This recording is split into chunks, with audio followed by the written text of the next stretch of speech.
is the missing part of it. And, you know, not duplicating services that are already out there. Exactly. Yeah. Well, I'm sure you'll get it all worked out, but it's not as simple. And too many people make too many assumptions too far ahead, and don't get down and grind it out in the weeds like you're having to do. And so once program development's not as easy as it sounds. No, it's not. It's there's a lot of hurry up and wait because of stakeholders, but you need to bring everybody along so that you don't duplicate services and you don't step on toes, and you kind of stay in your lane. And that's an important part. Well, I hope everybody, good morning, everybody. I see Sheldon with us, and let's see, we got Sheila, and there's Terrence, and there's Mike. There's Tracy. Good morning. I don't see, is Lisa with us? Not today. Not today. She's not going to be with us, and Courtney's not going to be with us. So I'm just going to go ahead and dive right in. Be mindful of your time. Thank you for joining me today. Let's look at our weekly schedule and see where we are. We're on week 15. We're at home this week doing our Zoom, our case study on giving feedback. I hope that the last couple of weeks you've had a couple of weeks here to get this one together. I hope that that's gone well for you. Next week and the following week, of course, you'll be at home. This will be our last session, either video face-to-face.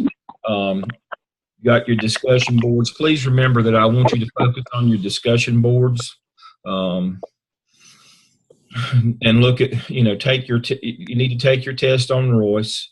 It's the Salkine test that I wasn't, I wanted you to look at them, but getting down in the weeds on those. I do want you to take your Royce test, and I want you to take your final exam. The final exam being the most important. It's 25 things that I think you ought to know as a result of having taken this course. It doesn't get too deep into the quantitative stuff, but it's just things that you should know if you've been through this course. And so please take that. And remember to do your data analysis projects in milestone 6. Let me do a new share here. Go back to the desktop, share screen, close this out. And so, I have a Dropbox for those for your milestone from this semester. It was milestone 6, and you were to do a quantitative and qualitative data analysis project that would be part and parcel of this milestone 6. Milestone 6 has a little more to it, but those are the heart of milestone 6. And I had them separated out because, again, I have a problem with students who don't understand that you can't just kind of lump it all together in one big ball. You can do mixed methodology, but they are separate entities. They don't they don't meet, they're not for the same objectives. And so you can't kind of switch back and forth on which part of one you want to pick. Quantitative has a set of rules and best practices as well as qualitative, and that's why I separate them out like this and also make them separate from the milestone. It encourages you to develop each of those fully and separately and then bring them back together in your milestone. We've talked about that. I've tried to make that clear this semester. That's the biggest mistake that you can make in the data world, is mixing qualitative and quantitative methodology. That doesn't work. So get your Royce test, make sure you take your final exam, and upload your qualitative and quantitative projects in your milestone for this semester. If you have any questions on where we've been, I'll go ahead and say now I've enjoyed being with you this semester. I'm hoping that's not a plan, but it's not up to me, but I'm hoping that your consultancies are going well. If they're not, please be in touch with your coach to work on those. Getting behind on those is not a good thing, as Katie and I were just talking about. A lot of times consultancies are hurry up and wait, and if you get behind, you can't ever seem to get caught up. So make sure that you're doing those. I think that's everything this morning. I've got one thing that I'll hold till later in case I get a question on it. If I don't, we'll just move on. All right, so let's look at our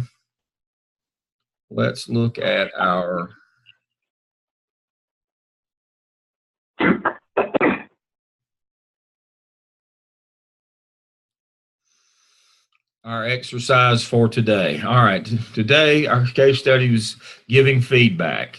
Jasmine, the leader of team of 11 customer service specialists, asked you to help her grow and develop as a leader. And so you came in and did some qualitative work. All right, so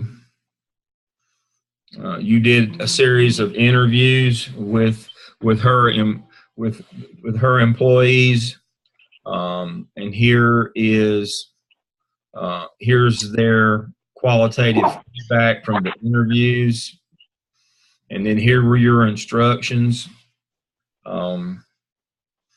Working with a peer, plan your feedback meeting with Jasmine. What do you hope to accomplish? Create a brief agenda of your time with her. Next, decide who will play the role of consultant and who will play Jasmine. Conduct a 10 to 15-minute feedback meeting. All right.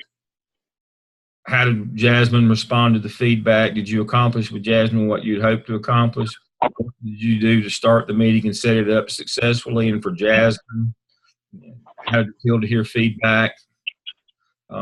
How well did the feedback describe rather than evaluate the behavior? Specific instance, balance positive and negative feedback, help rather than punish, address behaviors the recipient can control, stay true to the data and avoid collusion, and motivate action. What lessons should we take away from this role play about how to conduct feedback meetings successfully? I've told you that in my other role here at Gardner Webb, I work, the department that I lead, we work with a collaborative group of practitioners out in the field, superintendents and principals, and their feedback to me is this is the biggest challenge facing leaders today is how to give feedback that's not positive. That leaders don't do it well, and followers don't hear it well. And so I think you'll find throughout most organizations, this is a big problem. So I'm going to be interested today to hear how you deal with these and what you've come up with. All right. So let me get my panel back here. All right. So manage participants. Who's going to start us out with their PowerPoint today? Go first if no one else wants to. This is Tracy. All righty. Is that okay, team? Call from M72INC. All right. So I have made Tracy the host. I am going to stop my video.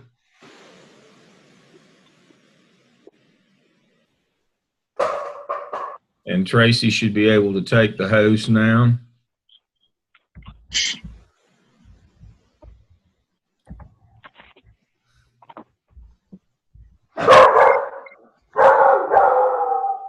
Sorry. No, you requested remote control of my screen. Oops, sorry. I want to know all the secrets. Don't do that. So it should say share screen. I see it. Yes. Okay, got it. Share screen.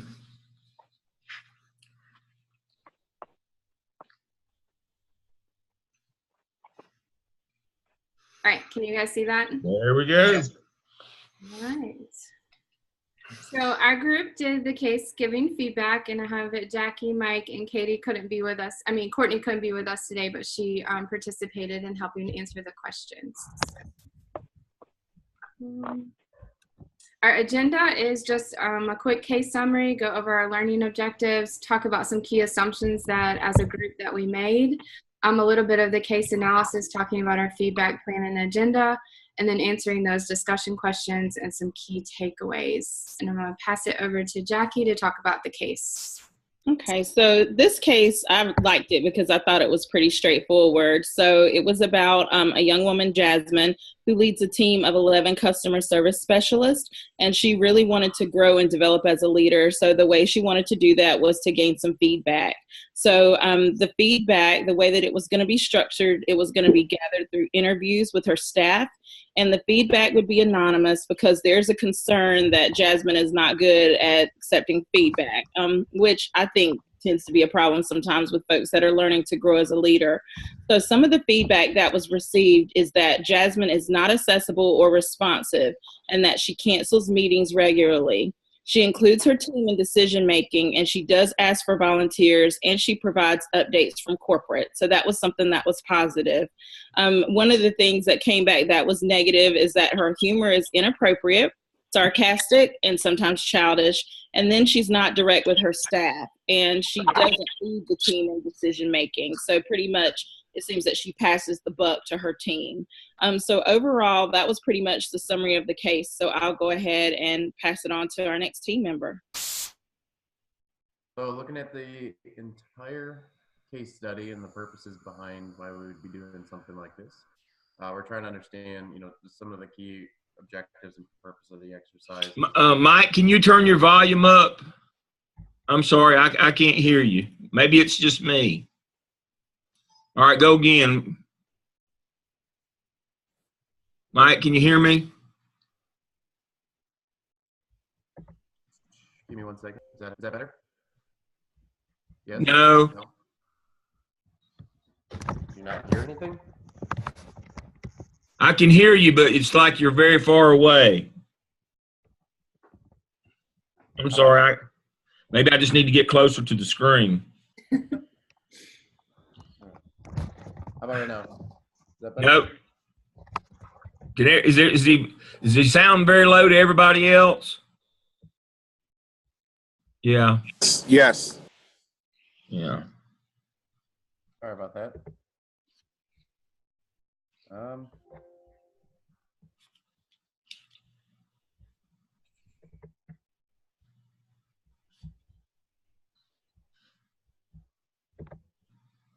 All right. How about now? Is that better? Some. Okay. I don't know. Can I continue like this, or is it going to be a problem? I think you'll be okay. Yeah, just speak a little louder, Mike. I think we'll be all right. And I turned my volume up on my computer, and I could hear him better. So you may want to try to adjust your own volume a little bit. I did that, and I've got mine up. I'm probably sound like I'm screaming to y'all. Mine's as loud as it'll go. No. Well, Okay, let me see if I can turn the volume up on my. I can turn the volume up on my phone. All right, now, Mike. All right. So going through the case study itself, we tried to pull out some of the key learning objectives here. So what is it that we're trying to do? I can't hear you at all now. Let's see. Is that everybody? Oh, I can hear you now. I can hear him too. Sheila, you having any issues? No. Okay. All right, Mike. Let's see. Go ahead. All right. So when we're going through, trying to understand what is it that we're exactly trying to do with this case study, but we're trying to find out what's going on, what's happening with the consultant itself. We're trying to, before we actually attack this, we should develop like key plans or action that's focused on the purpose. So analyzing our own interviewing skills as consultants, so trying to come up with a better way to understand not only ourselves, but some of the key things that might be coming out of what people say, establish feedback style for presented personality types, and review and relay the principles of listening through role-playing exercises. All right. So some of the key assumptions that when we're going through, understanding some of this is not directly in there. It's a little bit of our just understanding of Jasmine, but I really think when we're presenting this information that Jasmine's personality is not the actual root cause. Where, yeah, she probably has some issues associated with how she presents herself and how she runs her team. But really what we're thinking the root cause with this is that Jasmine actually has limited years of experience as a manager. Prime examples is that she's uncomfortable giving negative feedback and accepting any type of feedback as well. She does not consider feedback from subordinates appropriate or value added. So when people give her feedback, she's really, she just doesn't respond appropriately. There's no real clear understanding of the expectations that her subordinates have. And then Jasmine's direct boss is either not on site or has limited availability for customer service reps. So we think that Jasmine's boss might not be in the picture, or might be limited access for her people to kind of go to them for advice. Jasmine is held to metrics, so the quants with limited quality. So wanted to bring this up too. So based on her attitude and her need for performance, it looks like she's more focused on the metrics piece when she does need to consider a little bit of the quality piece. And the organization does not provide learning programs to develop its leadership. So kind of circling back with both her manager not being on site potentially, and then her limited years of experience, we feel that Jasmine as a boss has been able to do things that probably aren't the most appropriate. And then really understanding why that's the case is something that we probably want to dive deeper in. So I'll go ahead and pass it off.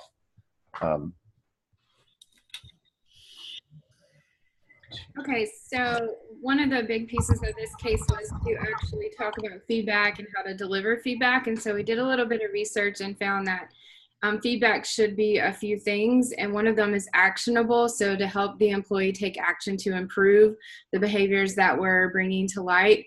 It also should be descriptive, and so it should be relevant. It should be behaviors that you've observed or that people have provided feedback on. And one of the big things here is to give examples. So not just to list out the things that the person may or may not be doing, but to actually give real life examples of those is helpful. It should offer guidance and suggestions for improvement. And then it should also guide the employee in carrying out a plan for improvement. And so this visual over here kind of says that same thing, that we did the self-discovery, we did the interviews, and then look at things that we can do to improve those behaviors.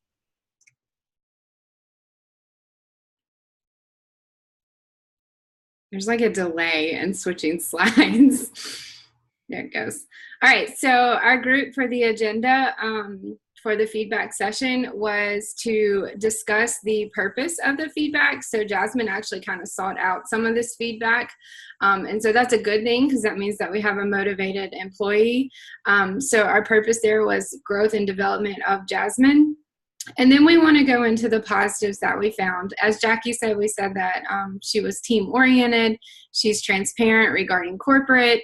So we want to point some of those things out and give some examples of the good things that she's doing. And then we want to give her a moment to kind of self-reflect. And she asked for feedback, so that tells you that she's wanting to hear some things. And so this will give her a time to kind of reflect, tell us what she's thinking, areas that she's identified, or maybe someone has pointed out to her. So just give her some ownership in the conversation. And then we want to provide our feedback that we got in our interviews. And this is where we would go back to the slide before, and that we want to give examples so that she can relate to those. And we really want to try to not make it personable. So I'm trying to kind of take the personality part out of it and just focus on behaviors and examples that she's done.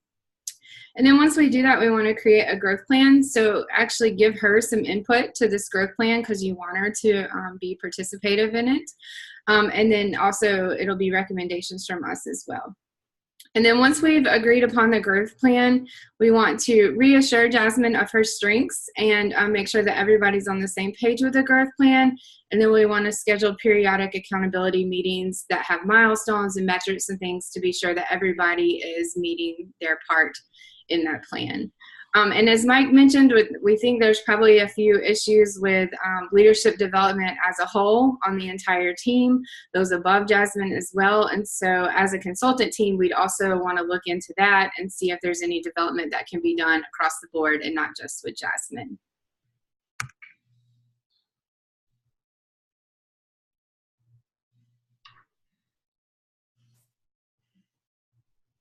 So getting into the discussion questions, and this was Courtney's part, so I'm just going to kind of take over for her.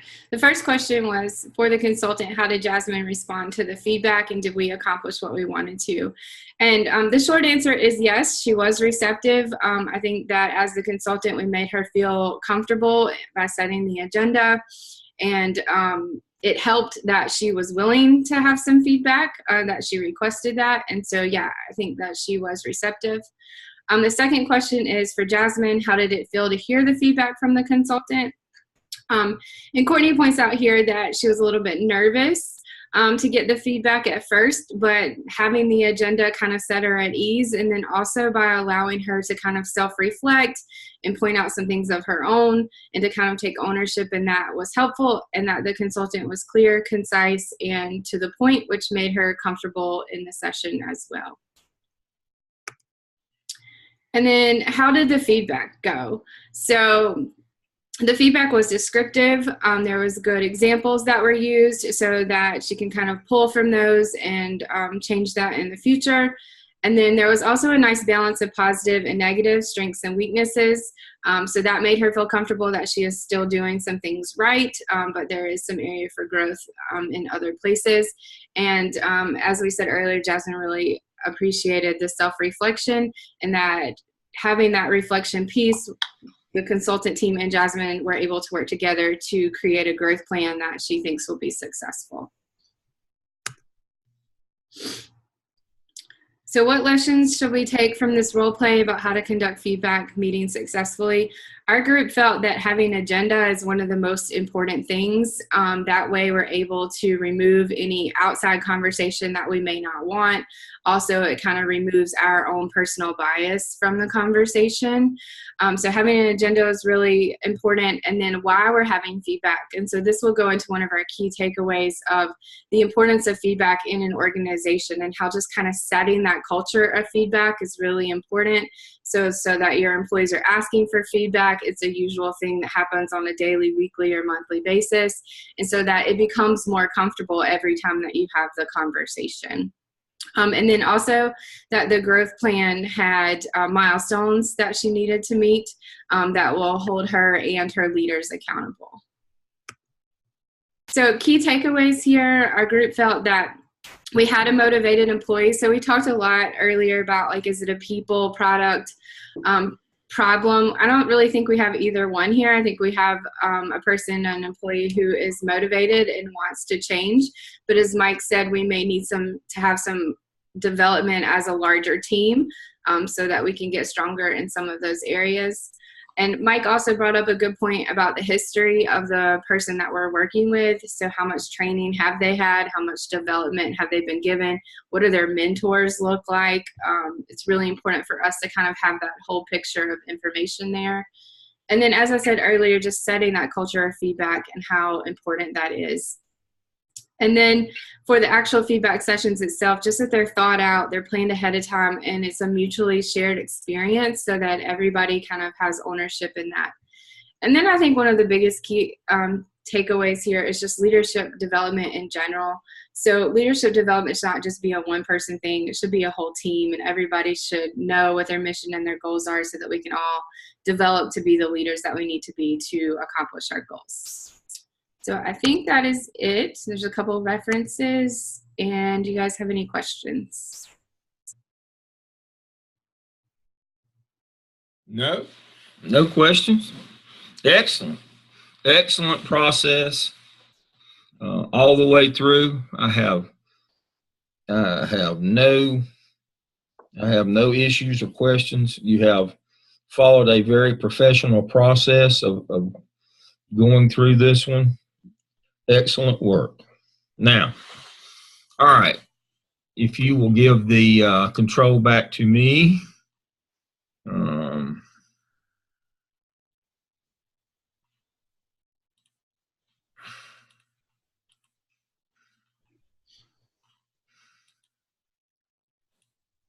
All right.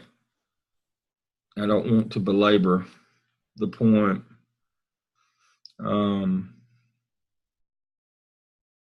I want to focus on this feedback right here.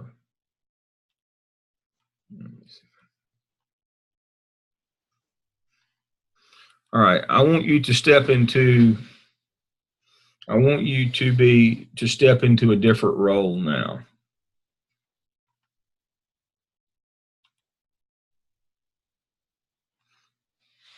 You're now the consultant and I'm Jasmine's boss. And you come in and I ask you to present your findings to me as well, since I'm paying for this. And I ask you some pointed questions. And my first question to you would be, do we need to put the time and energy and effort and money in that your plan entails? It's an excellent plan. It's well thought out, professional. It hits all the metrics. It does all the things that we would expect in a professional staff development plan from a consultant. But my question as the boss paying the bills, is Jasmine, should we continue with Jasmine in this role and go to all the time, expense, and trouble and pain of putting this plan in place? Is Jasmine the kind of person that we want to invest our time and money into? So that's my question as Jasmine's boss. I see your plan. It's wonderful. It's going to cost me a lot of money. It's going to take a lot of time. The outcome is not certain. And so my question is and this is what you'll get as a consultant when you present these plans. It's not over with when you get these plans. Usually you have to present these plans to the decision maker, the boss that's paying the bills. And what they're going to ask you first is this employee worth making this kind of investment in? That's real life. I can't tell you the number of times that I've gone out and done some things and I delivered the plan or a process, but the boss asked, is this person worth it? That's completely different than what your intent was when you went out. Your assumption was this is a good employee. They're wanting to make the investment, or they wouldn't have called me. No. When you present them the plan, they see how much time, effort, and energy the plan's going to take, and money. The first question you'll get is this the right person to invest these resources in? Looking at this data feedback, this qualitative data, the question that I want to hear you talk to me about today is, when you get that question from the boss, is Jasmine a yes or a no?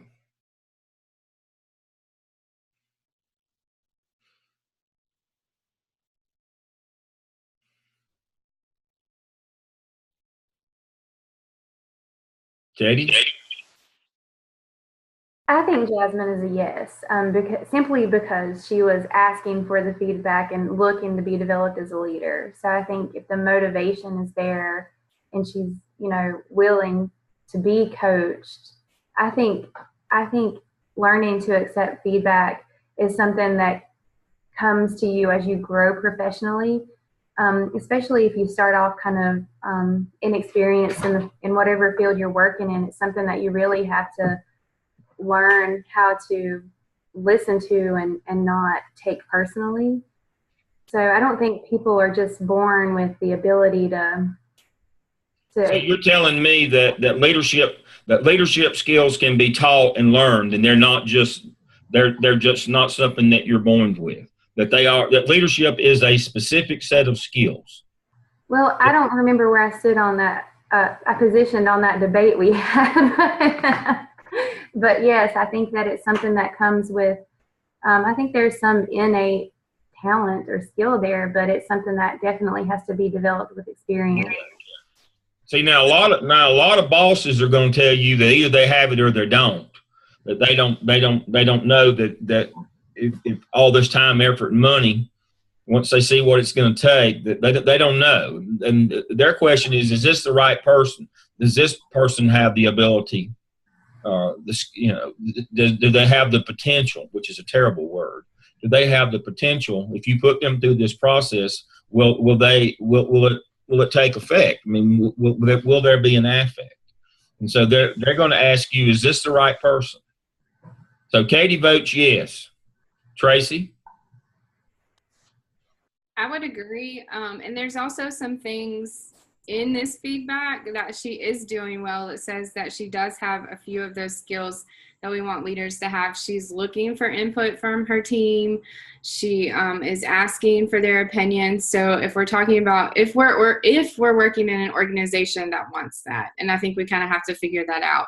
Is that the culture of their organization or not? But I would agree 100% that a leader can be developed. I think she does have a few strengths here that we can certainly build upon.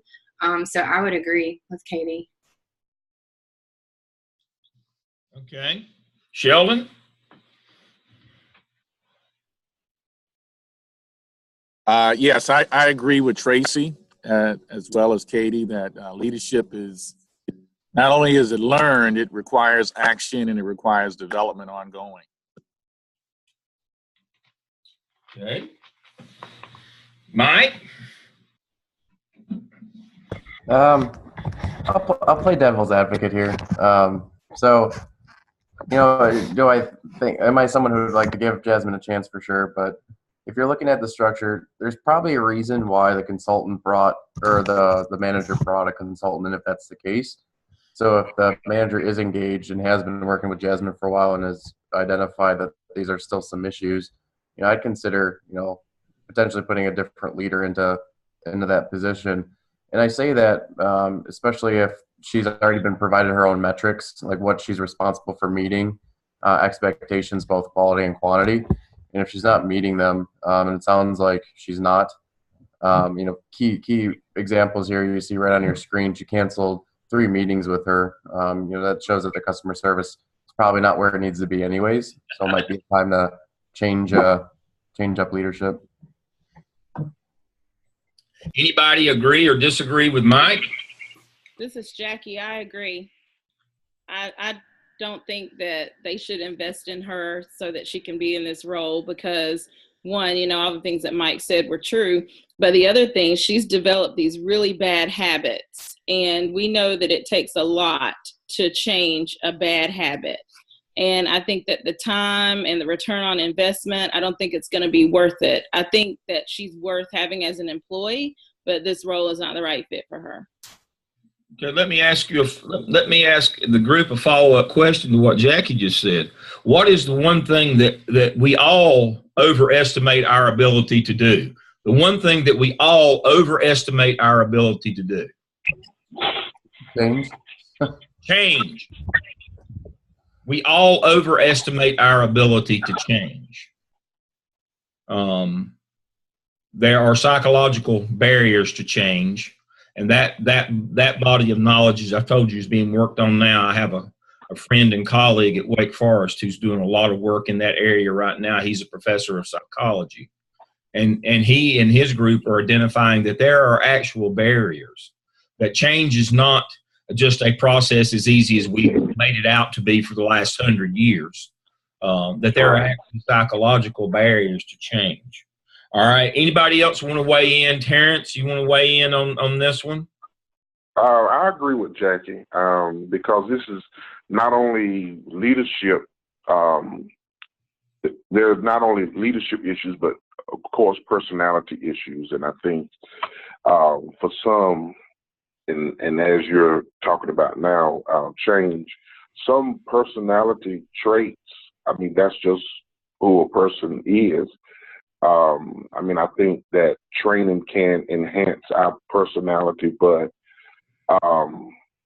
with the sarcasm, childish. There you go. Yay. It's the outlet today. Yeah, there's a lack of lack of maturity there. So I don't know if the leadership development will balance her immaturity out, So I'm agreeing with Mike and Jackie.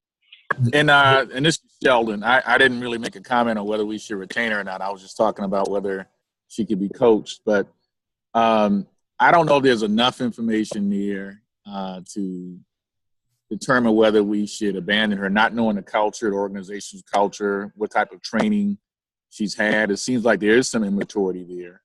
But I would just balance the need for the recommendation to maybe let her go, not understanding the culture, and also the recruiting costs, the training costs, and the costs of hiring another associate. So I think there's just, I would lean more towards the coaching first, and with the fact that she may be immature and may not have received a lot of coaching initially. And provided the coaching does not bear fruit, then I think the next action steps would be, further disciplinary actions. Mm-hmm. I'd be curious to also see like what level of the organization she really is in. So I know she says that she's a manager of customer service reps, but I'm interested in seeing that level. I know for myself, there's people that I look to and I rely to that are at certain levels that are a little bit higher. So if she's at a higher level, then I would actually probably progress her faster than if she's just at a mid-management level. If she's at a mid-management, then we're probably not doing our due diligence and at least giving her some guidance. It'd be really easy to give her like some type of program that says, hey, you got about 3 months to figure things out. Otherwise, we're going to have to part ways. Yeah, this is Sheila. I would retain her also and give her the development. And here's why. We don't know what was happening that day when the feedback was given. It's qualitative data, so that's one thing. The other thing is she has 11 people, and the things that we're pointing out are two, like her sense of humor and sarcasm. 2 people reported on that. And so I don't know that we have a full picture from all the team members, under these categories, because the consultants are going to look at themes, and there may be some other things that were not included in the feedback that we don't have a picture of. So the other thing I think is we tend to jump, not we, this group, but we tend to jump on things like, comments that are made, and we assign them to a person for the rest of their career. And I think that really getting clear about what is it that makes an individual feel like she's childish, like what behaviors is she exhibiting, so that we can confirm, yes, that is childish behavior. So I think she's worth the investment. I think, I think she should be retained. Okay.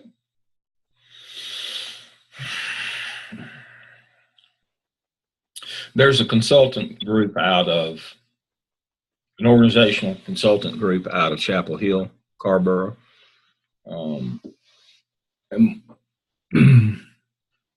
one of the first things when they do group presentations, one of the first things they ask is the participants, and these are people all in leadership roles, they ask them how many of them use humor in their day-to-day dealings with employees. And they have them raise their hand. All right, keep your hand up.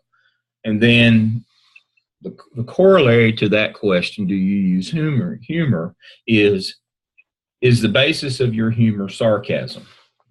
Keep your hand up if it is. And people keep their hand up, usually a good many in the room. And then they go on to explain that sarcasm is not humor. It's actually passive-aggressive behavior. And it is kind of the disqualifier for leadership positions. There's not many. In the Gallup Perceiver training that I went through, it's been several years, but I'm still a licensed perceiver. In all professions, there are a few landmine questions or behaviors that just do not lend themselves to being successful long term in that profession. Overall, in leadership, sarcasm is a no-no. That coupled with does not consider customer feedback appropriate or employee feedback appropriate or value added. And this is, and the irony here is this is a customer service group. I don't know that this is where she needs to be in the organization. I would not continue with her in customer service. I don't know that I would terminate her, but she definitely does not have the personality qualities that you're looking for in customer service. We talked about being a servant leader, and people ask me all the time, Dale, you talk about being a servant leader. What is a servant leader? Well, the best way that I can encapsulate it is that it makes your followers believe in you. Servant leaders, they work hard. And their task every day as a servant leader is to get their followers to believe in them. Now, you must graduate from being a servant leader to being an executive leader.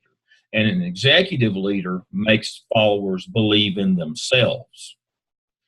So that's the difference. They're not opposed. That's just the next level. The first level of being a leader is get the followers to believe in you. And you do that by being a servant leader. If you're willing to pitch in, you roll up your sleeves, you do those things. The next level then is you take the group to where they believe in themselves in order to get to that next level where they improve themselves. Training helps. There are skills. There is development. But in the customer service world, remember that this is customer service that we're talking about. Jasmine's personality traits, in my opinion, disqualify her from customer service. There might be other things in the organization that she can do. There might be other avenues in the organization. I had a friend and colleague several years ago who, within our organization, came to me and said, "Will you help me get this job?" And I said, "Sure, I will." And about 3 months later, after he got the job, he was complaining vehemently about the job. And I said, "But John, it's a customer service job. What did you think that would happen in customer service?" He was complaining about complaints. What do you think customer service is, John? It's the complaint department.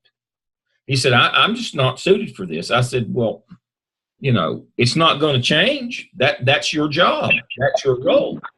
That division was created within the organization to get feedback from the client system. It's not going to be positive by the virtue that it's the complaint department. It's customer service. And he found out in very short order that his personality type did not lend him to be in customer service because he had to hear complaints all day. You have come up with a wonderful plan, but you'll be asked, is this the right person to put this in? My determination, if the boss asked me, I would tell them this is a quality employee. She has skills and abilities. There's obviously some raw talent there to work with, but I'm just not sure that customer service is the area that she needs to be. Nothing that I read here says customer service. Every one of these is a negative for customer service. Every one of them. I mean, if getting back to people quickly, canceling meetings, not being able to make it.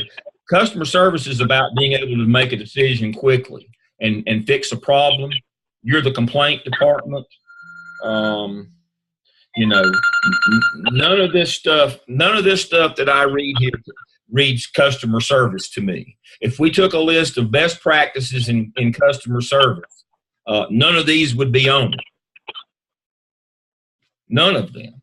Now that doesn't mean that we can't put a plan together, and if they want, well, this is who we are and what we do, and we think she's a good person. Yes, she has some things to work with. But if there are other places in the organization, this one is designed around everything that's on this list is an absolute no-no in customer service. Not making a decision, not being able to do it quickly, asking, trying to get somebody else to make a decision. None of these, none of these are customer service ideals or best practices. And so, in the end, if you're asked that question, I think it would be your due diligence to say, nothing in the data set that we've collected leads us to believe that customer service is going to be her milieu. It's just not.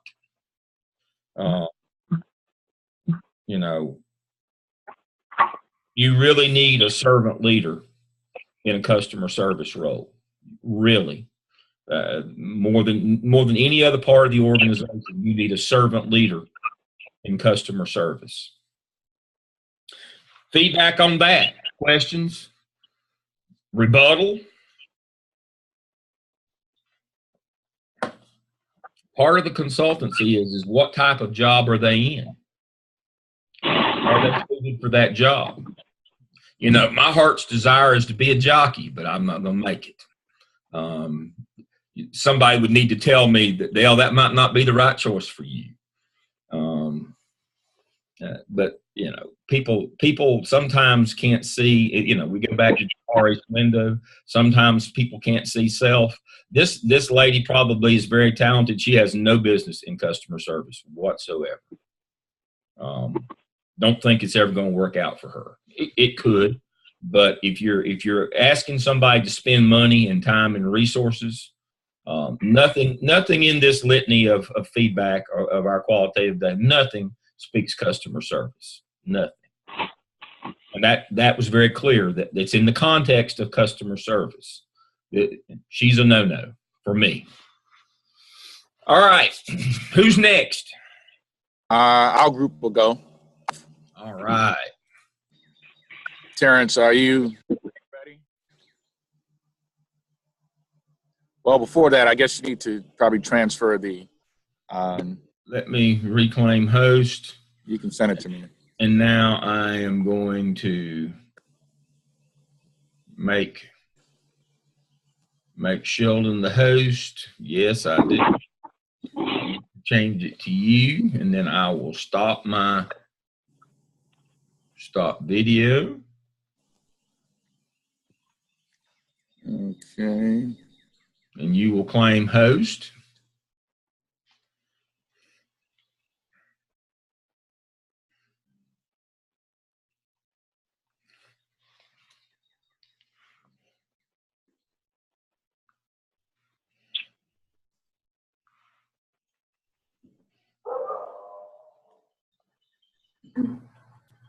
All right, I'm sharing the screen. Can you see it?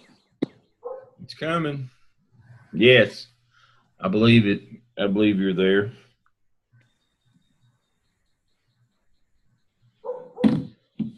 Okay.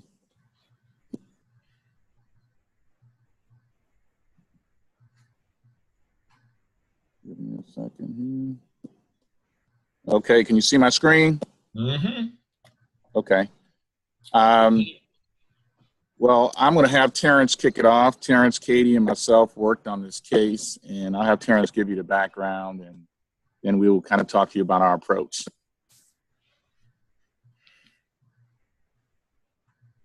Terrence, are you there? Katie. Yes. Mm-hmm. Well, I can start off by giving a little bit of the background. I'll keep it kind of short since we already reviewed what's going on with Jasmine. So Jasmine is looking to grow and develop as a leader.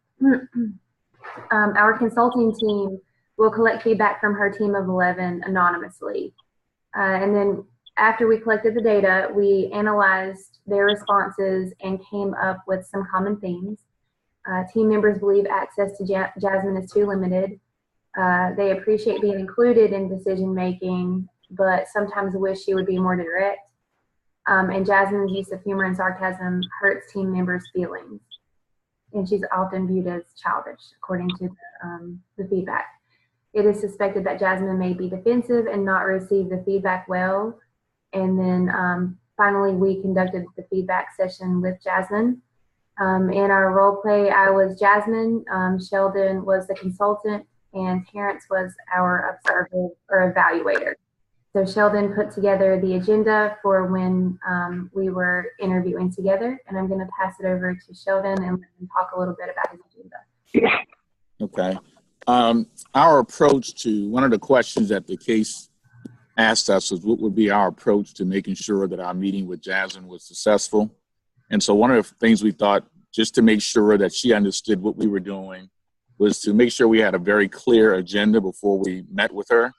And so we developed an agenda, and the agenda is basically starting with the purpose and the objective to really just lay out the foundation with Jasmine why we're meeting. And obviously the purpose that we're meeting is to help get feedback and to continue to develop as a leader. And that was really the objective for our getting some feedback. And we thought we would start next with getting some feedback from Jasmine directly, which she felt her strengths and weaknesses were, just to see whether she had an awareness of what, some of the feedback that we were actually going to get. We wanted to know her perspective. So we would obviously get Jasmine's strengths, understand what she thought her weaknesses were. And after that, we would go through the data collection process that we went through as a consulting group in terms of collecting the feedback. And obviously, we would share with her that we collected the data from all 11 of her direct reports and that everything was collected anonymously. So we would not be sharing with her specific people that gave specific feedback. And then we would share the feedback, and we would share the qualitative data that we collected, the exact comments, and get her feedback on it. And we would conclude with having an action plan. And so an action plan, of course, would consist of Jasmine taking ownership of the feedback and embracing it, and then coming up with some recommendations for steps that we could do collectively with her to improve. So we thought the agenda was very important for level setting, and we thought that would help to facilitate a very productive meeting. So we actually did the interview, as Katie mentioned. Katie was Jasmine, I was the consultant, and Terrence was the observer and the evaluator. From a consultant perspective, let me give you the feedback from Jasmine. As we did our role play, Jasmine actively listened. She embraced the concept of having an open discussion about it. She told me that she felt that everyone was on the same page because of their relationships that they had together. So it was more of a collegiate relationship that she had with her direct reports. She certainly acknowledged joking with her team members, and she thought that that was appropriate because everyone joked around from time to time. And she was also a little defensive as we presented some of the feedback. And she also indicated that she thought that the feedback was mixed, because on one hand, we were telling her that they appreciated that she got everyone involved in terms of decision making, but then some of the other direct reports said that she could not make a decision. So she was a little defensive around that, saying that she did not understand why some would say they appreciate being involved, which she thought that was a strength of hers in terms of involving her teammates in decision making, while others felt she should just make the decision. There was a parent and actually communicated from Jasmine that she did not like conflict, and she tries to avoid that by joking around and trying to keep everyone happy. And she agreed that she should work on a development plan. She was committed to doing so. Okay. The objective for meeting with Jasmine, we think, was accomplished. She understands that leadership development is ongoing. She was open-minded. We discussed with her that feedback is a gift, and she appreciated that. And she certainly shared her strengths and weaknesses. And she understood that joking around can be inappropriately received. She was committed to improving and developing a plan, and we agreed to meet with her within the next 30 days to kind of work through the next steps of the action plan. So I'm going to turn it over to Jasmine. Kate represented that role and give her feedback on how she felt during the interview. So going in with the mindset of, reading the case study and that Jasmine would likely be defensive, I tried to, kind of play in that role and put myself in that mindset of, I want to grow and develop as a leader, but I don't necessarily want to hear anything negative about what I'm doing. So I went in with the intention of being more defensive than I actually was, because when I was presented with the specific examples, those were hard to argue against or to deflect. So I did think that the information was slightly paradoxical. It could be that Jasmine is trying to include everyone in the decision-making process, but it's perceived as she's not making any decisions on her own. So I think that could be a perception, or it could be a reality that she's not being she's not providing a lot of direction to the people that she supervises. And then I also thought it was important to consider the relationship with the consultant. So would the feedback have been more well received if it had been coming from someone that she was familiar with, or had a good working relationship, or respected, or a mentor, rather than someone that she didn't know? And a lot of times, from what I've seen, especially with boards, when we're doing board trainings, you almost need somebody that has no connection to the organization to deliver information that's more respected than if it was coming from somebody within the organization, which is also kind of paradoxical. But so I think it's important to consider the relationship in the feedback cycle. And so if you'll scroll down for me, Shelton. So knowing what we know about the above data, do you feel you heard what should have been presented? And I would say yes, all the themes were discussed with specific examples. And Sheldon did a really good job with opening up and trying to build rapport. He focused on positives, and he really went into detail about the importance of feedback and why we're doing it, to create a foundation of, this isn't anything personal, it's a best practice. So I thought he did a really good job of setting up the discussion before he actually went into the details of the feedback. And so I'll pass it over to Terrence, who was the evaluator, and he listened to me and Sheldon go back and forth for about 20 minutes. We'll see what Terrence observed. Well, in observing the meeting between the consultant and Jasmine, in this role play, the consultant, or Sheldon, he was able to translate the feedback he gathered from the team in a manner that gives Jasmine an overall picture of the pressing issues. And I think that is important, that if you're going to address an individual regarding certain behaviors or what have you, that a full picture should be given, not just one perspective or just one side, but just so that the person can kind of understand where you are coming from. During the course of the interview,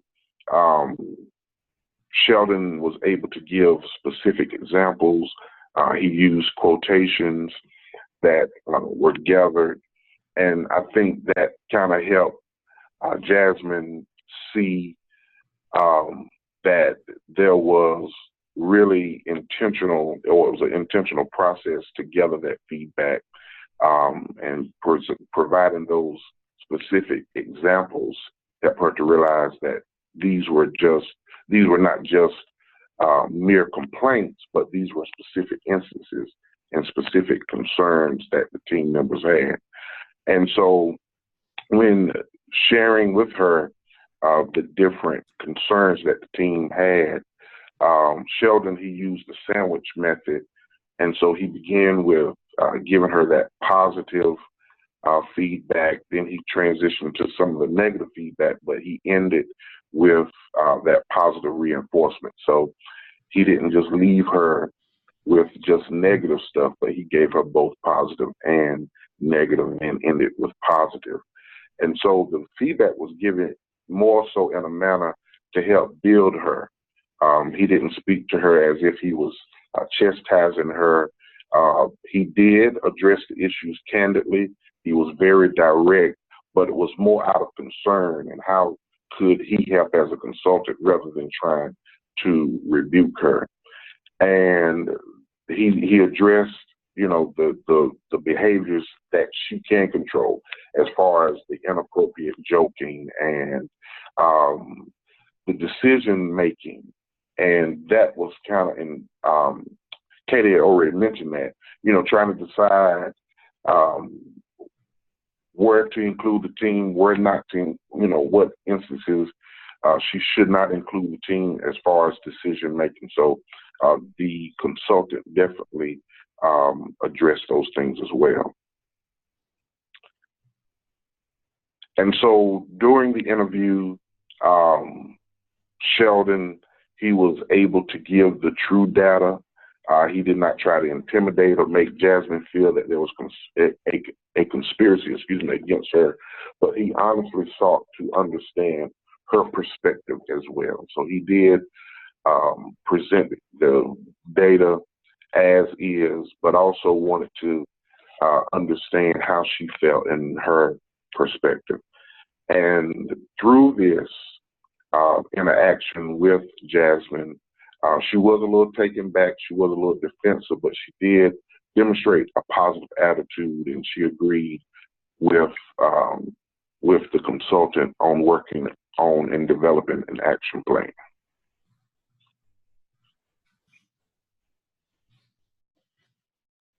And turn it back over to Katie. So the key takeaways that we came up with to conclude this case study was that we felt like report was absolutely necessary when delivering feedback, and providing clear, specific examples are about the closest thing that you can come to a quantitative measure, because they really can't be argued with. If you're saying something and generalizing it, then it's hard for the person to really understand what you're talking about unless you give that specific example. Creating an agenda or plan helped drive the conversation and steer the feedback session so that it didn't go out in the weeds.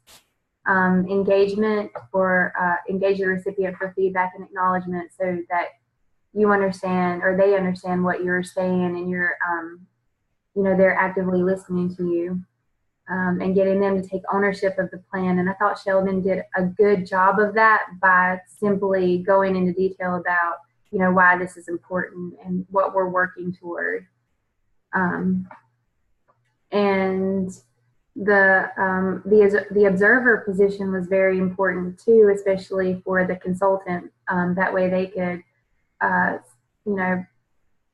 talk with each other and collaborate on how that went. What were the takeaways from it?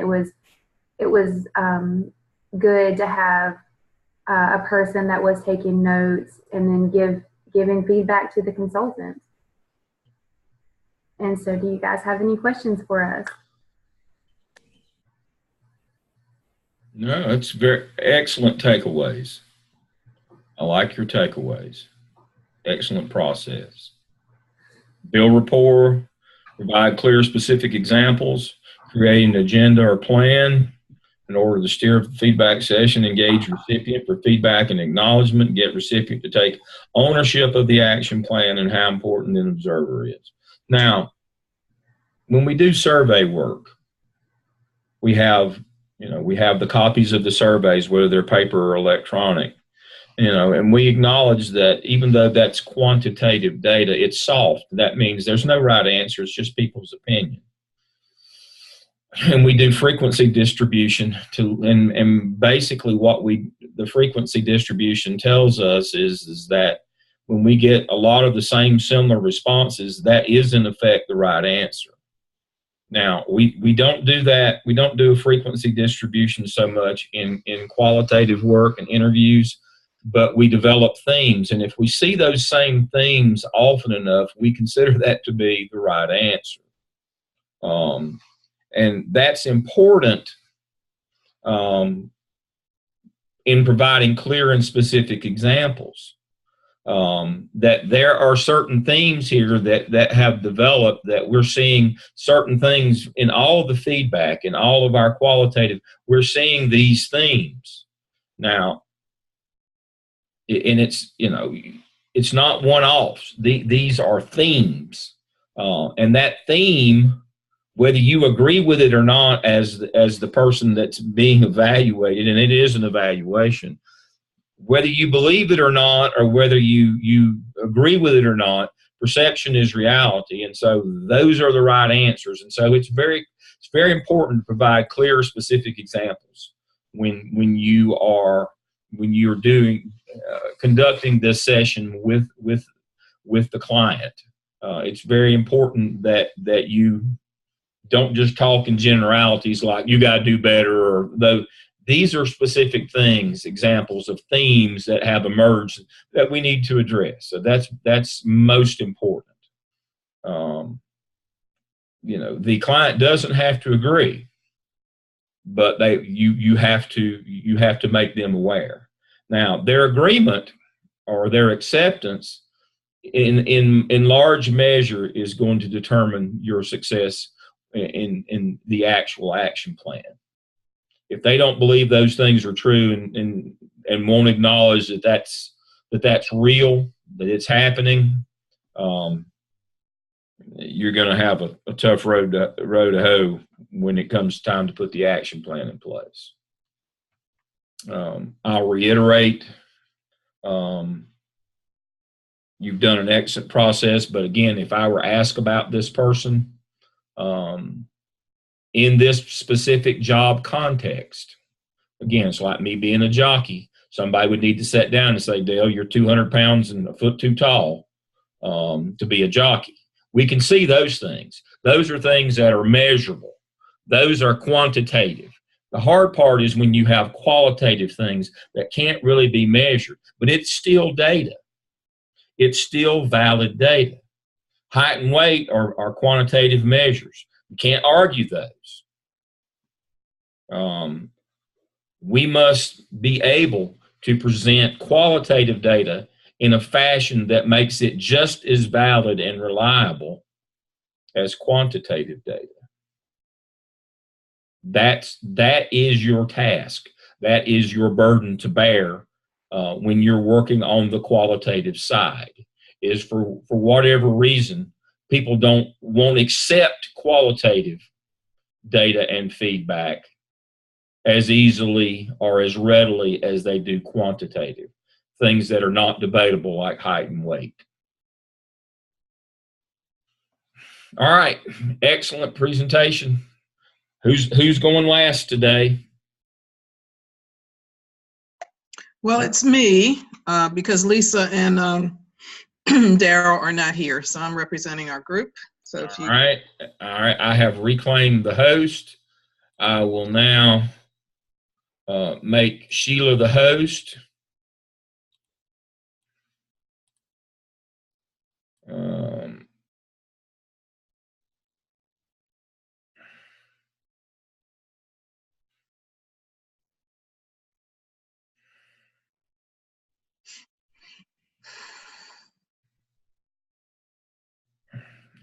And Sheila will now share screen and go to her presentation. You have started screen sharing and... Okay, I don't know what this is on top. Uh-oh, settings has encountered a problem. Oh, I can't restart my computer. No, just see if you can X out of it. Don't update. Oh my. That might be an hour or two. Okay. Where is my presentation that I picked up this morning?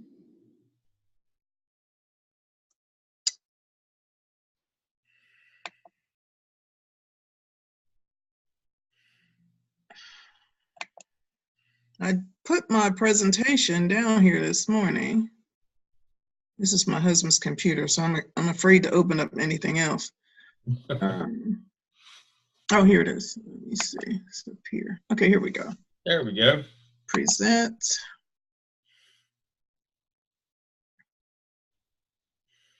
And we'll go back to slide 1.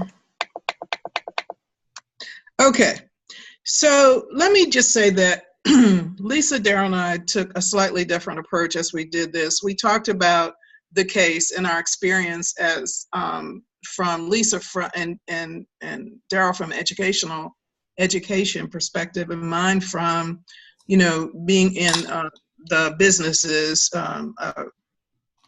and profit organization, and how the differences played out. But in terms of the executive summary, Jasmine, as we know, she has 11 folks, and here's the quotes. I won't go through all this because we've had it. The ones that Lisa thought were important to highlight was she never gets a response, canceled 3 meetings,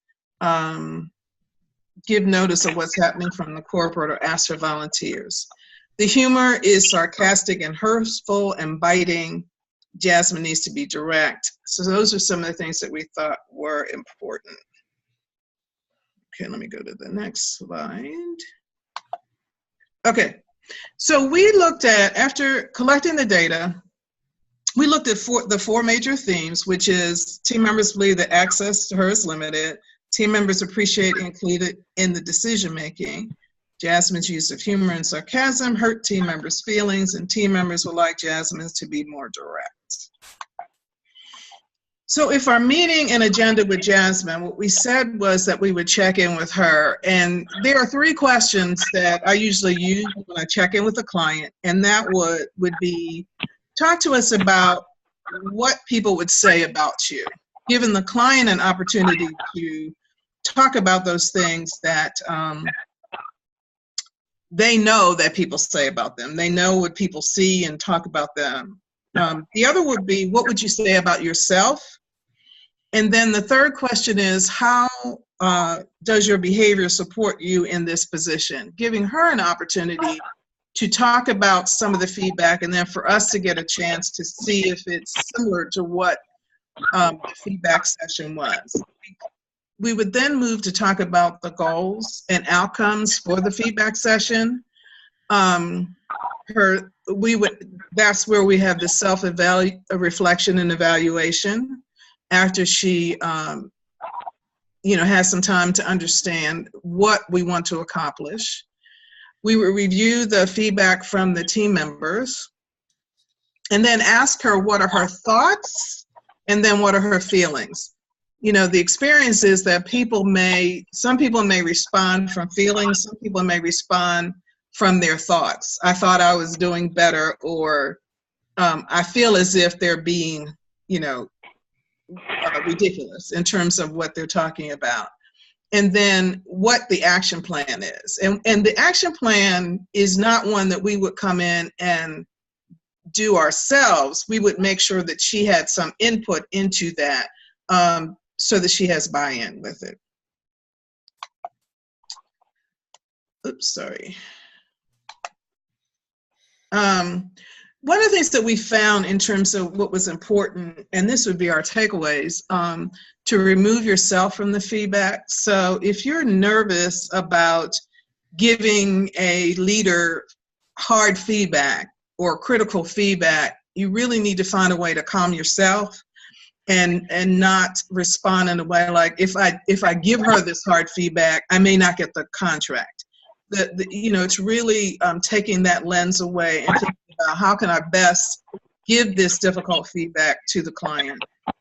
You also want to gauge the client's readiness. So if Jasmine has had a customer who has responded really negatively and she's upset, it may not be the time to give her the feedback, or at least you may need to calm her down or talk her through that. You certainly want to be aware of body language. Dr. Lamb has talked about being a perceiver. So ensure if she's not paying attention, if she's typing, if she's taking a call, if she's tapping her fingers, those say something. And so you want to focus on those nonverbal messages and determine what it is that, what's going on with her tapping her fingers, or, is she late for a meeting or something like that. And then the question would be, is this a good time? Do you still think this is a good time? Do we need to reschedule? Remind yourself of why you're doing what you're doing. So the purpose there is to give her, to share the feedback from her team, the qualitative feedback that was given, and not to go off into any tangents, but to really stay focused on that and prepare your comments. So you need to be prepared, and you have to be specific, and also speak in behavioral terms. And speak from the data. So our action plan would be, we felt like the only group that was able to give her feedback was her direct report. We don't have feedback from her superior. We don't have feedback from her colleagues. So we would like to do a 360 feedback. Lisa thought that was an alarming concept, with direct reports giving feedback to their superior. We want to shadow Jasmine for a day, taking low inference notes to observe for implementation of specific suggestions given. And so we take out the judgment, we just focus on the behaviors, what's actually occurring. Sometimes, one of the things that could be done is actually being on calls with her, or being in meetings to gather that observation. Create a plan to help her deal more effectively with her team. Is she explicit or is she implicit? So her behaviors, what is she, oh my gosh, don't die now. What is she doing? Is she cognizant and proactive about her behaviors? We feel like when she gets the feedback, she will change behaviors over time, but we want to do a 30, 60, and 90-day feedback with her supervisor. And then have the supervisor do what we call skip level interviews to check on progress, to check with her directs. Okay, so those are it. So, and here's our references. Any questions? I'm gonna go back to the slide, the takeaway slide. Yes, Sheila, I have a question. Yes, Terrence. Okay, so with the shadowing for a day, can you talk about that a little bit more? Because if she knows that she's being shadowed, do you think that you would really get real data? She'd probably be on her best behavior. Well, I think I think, in shadowing folks, like they're not gonna, they may be on their best behavior, and there will be things that you observe that may be behaviors that she may do. So for instance, does she cut people off while she's or finish people's sentences? So I think that those things will be able to be looked at. And yes, she'll be on her best behavior, but there will be some things that we can take away from that. Okay. Other questions? Can you go back to the first slide, and you went through this? Can you check in?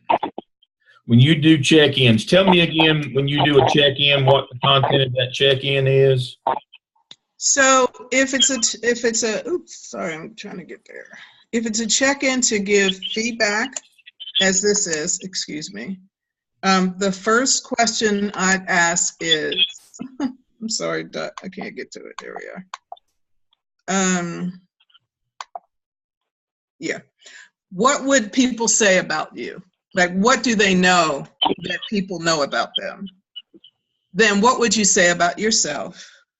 And then how does your behavior support you in this position? It almost sounds kind of similar to Jahari's window. It is Jahari's window. That's why I wanted to hear it again. That was exactly what I wrote down on my pad here. That's Jahari's window. Mm-hmm. Okay, okay. That is supported by the documentation as a best practice. Yes, that check-in is an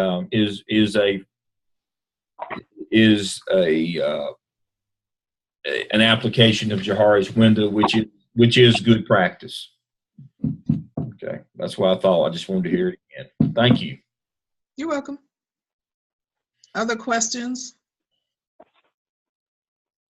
Dr. Lamb, I'm gonna, my battery is just about gone, so if I hang up, I'll come back on shortly. All right, we're ready to close it out. Anybody have anything from today's presentations that you would like, that you have a burning desire to say about today, to tell me that what a knucklehead I am,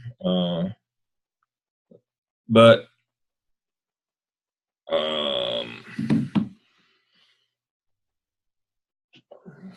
any feedback? Again, big picture here, and let me turn my video back on. Let's see if it'll do it. All right, big picture here. One of the things you really need to be cognizant of as you enter into a consultancy is what kind of position does the person hold, and what characteristics do they have that match them to that position. Now, many times in corporate America, whether it's profit or nonprofit, you kind of have to work your way up through the levels. I'll give you an example of myself. When I became an elementary school principal, that was the first time I'd been back in an elementary school since I'd been in elementary school. But I came along in the day where I was a high school person. My goal in life was to be a high school principal, but I had to be an elementary principal first, and then I had to be a middle school principal, then a junior high, then I got to be a senior high principal. It was a process that took, 10, 12 years or whatever. But I entered into it understanding that. But one of the things that I learned very quickly is I could not comport myself as a leader in an elementary school the same way that I did the years that I was in high school as a teacher and assistant principal. That the culture was very different. I had to modify and adapt my behavior to be more child-centered and understand those concepts, and was a big learning curve. I'll admit that, but that was the process. I did that for 5 years, and then I moved on up the ladder into further on that. But the school business has changed and adapted now. We don't do it that way anymore, but there was a time when you had to sit in every seat along the way. Some of them fit you better than others. But that was 30 years ago, folks. In modern corporate culture, we don't do it that way mostly now. We understand that that's not a best practice, that skill and ability is not transferable to all areas of the organization, that it's not a best practice just to have everybody do everything along the way just for the sake of doing it, that people have skills and abilities that they bring, a level that they bring, a personality traits that they bring, that will eventually make them successful or not. That's what the Gallup organization believes. They have a book, Strength Finder. I think you've covered it in one of your classes. And basically there are certain strengths and dispositions that go along with certain types of jobs. It's not smart organizationally just to put somebody through the paces and have them do this job and then that job and this department, that division, or that's not a best practice. that there are certain dispositional traits that lends you to being successful at certain jobs and not at others. You must factor that in your consultancy work. Is this person, do the characteristics that they bring, the dispositional characteristics that they bring, not the skills, the dispositional characteristics that they bring. And that's a lot of what you get in qualitative work. The skills are more measured in the quantitative side. This is kind of my benediction, my summary here for this course is that mostly what we get on the quantitative side are measurable things that are about skill and ability. What we get on the qualitative side is about dispositions, your behaviors. That's what we get on the qualitative side. And one of the things that we know is many times your behaviors, your dispositions either qualify you or disqualify you for certain jobs. One of the things that we have built in, and even the state of North Carolina has built into a lot of licensure programs at the college level, is dispositional assessments. Self-dispositional assessments, dispositional assessments from us as the university provider, and dispositional assessments from the employer of our clinical folks. They have to weigh in with dispositional assessments. And the state believes, and they're right, literature, research tells us this, that there are certain dispositional traits that either qualify you or disqualify you for certain jobs. That doesn't mean you can't do something else in the organization. Doesn't mean that you can't grow and succeed in the organization. But it's hard to find people who can be equally successful in every part of the organization. And so we've kind of discontinued, you got to sit in this seat and then that seat. Even though this is what you want to do over here, you got to start over here. And work we now know that there are kind of parallel tracks, that certain folks dispositionally are suited for some things more than others. We can measure that quantitatively, like, to be a jockey, height and weight, but that for whatever reason, we professionally discount dispositional qualitative information. And it may be more important than the measurables. It may be more important. You didn't hear me say that. I swear I didn't say it.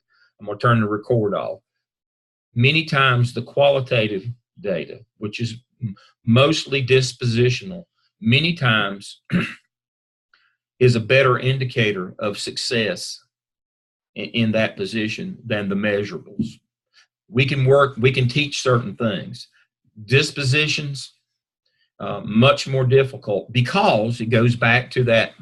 The least reliable form of data is self-report. The thing that we most overestimate about all of ourselves is our ability to change in qualitative terms, in dispositional terms.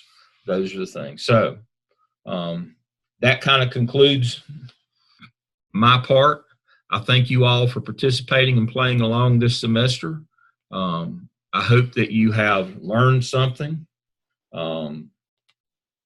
that will help you not only in this DEOL process in your consultancy, but in your professional life. I hope you have learned some things that you will now be able to apply, and you will look at things through a different lens. You'll look at them more from the lens of the leader, the executive leader, than from just a manager or a lower level leader. I hope you will graduate to that executive leader who understands that your job is first to get people to believe in you, and then to get people to believe in themselves if you want your organization to grow and prosper. Anything for the good of the group before we shut down today? All right. Good luck to you all. I'm sure that we will run across one another soon. Get your work in, please. Make sure you take that final exam. I want some feedback on what I've done well and not done well on those 25 questions. Those are the 25 things I believe are the most important takeaways from this course. So please take that test for me. Get all your work in, get as many points as you can. And I'll see you all soon. Have a good weekend. Bye. Good weekend. Bye-bye. Bye.